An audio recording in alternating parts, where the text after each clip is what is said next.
People who know me would probably call me a perpetual optimist. I always think my teams have a chance to win, even as a Northwestern and a Cubs fan. I do my best to see the good in everyone, and I always believe things can and will get better.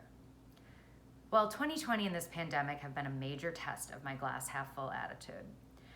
As many of the positive sidewalk chalk messages washed away, the cheery posters around my neighborhood faded, and the nightly applause for healthcare workers quieted, we have all come to terms with this being our reality for so much longer than we ever anticipated. My cousin just last week shared that in her journal from March, she had written, "We're officially working from home for the next 2 weeks." Did any of us know that we would still be working from home in November with no end in sight? We're looking at a future with more of the same closures, restrictions, and isolation.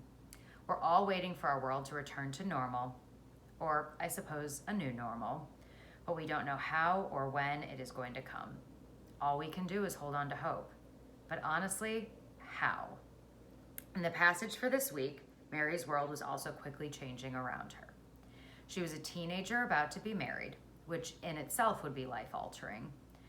And now suddenly there is an angel who's been sent down to her, telling her she has been chosen to carry the Son of God. Now, having not been in that situation, I don't know what my reaction would have been, but I'm not convinced I would have as quickly reached, "Let it be with me according to your word," as she did.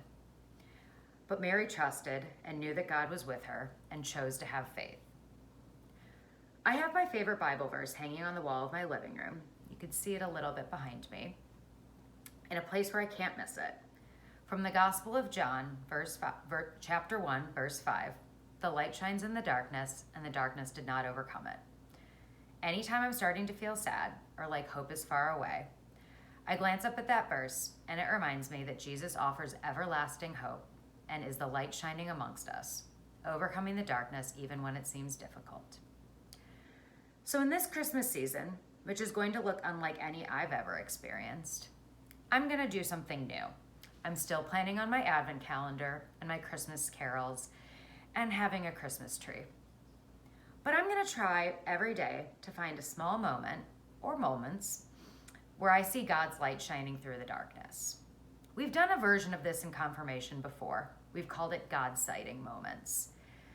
I'm not saying this is going to be easy, as my favorite trappings of the Christmas season, like holiday parties, Christmas caroling, even the Christmas pageant, won't be looking the same way they usually do. But I'm going to give it a shot.